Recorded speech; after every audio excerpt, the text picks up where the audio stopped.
Cracking the code. Mastering Noun of Noun Collocations.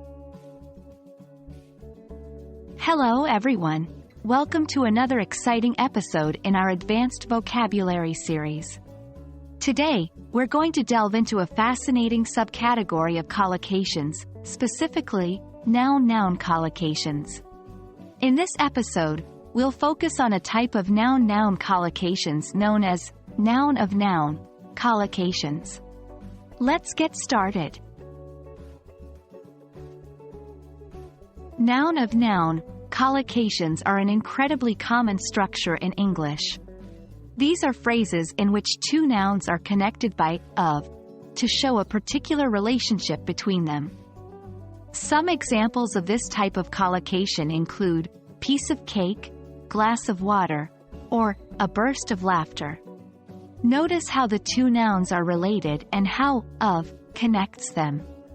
Understanding these collocations is important because they come up often in both written and spoken English, and using them correctly can significantly enhance your fluency.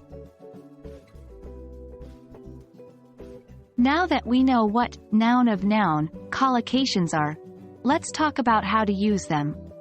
They often serve to specify something more general. For instance, type of car or kind of music.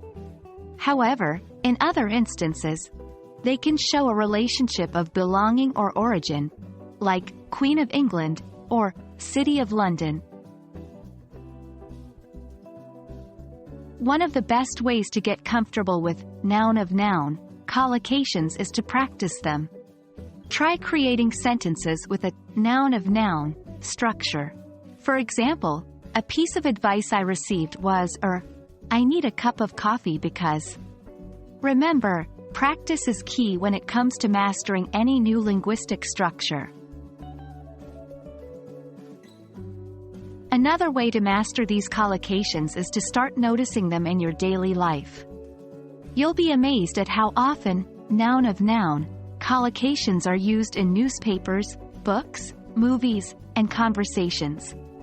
This awareness can help reinforce your understanding and use of these collocations. That's it for today, folks. You've just embarked on your journey towards mastering noun of noun collocations. Remember, the more you practice and expose yourself to these collocations, the more natural they will become in your English conversations and writings. Keep practicing, keep learning, and remember, language learning is a marathon, not a sprint. Thanks for joining us today, and we'll see you in the next episode.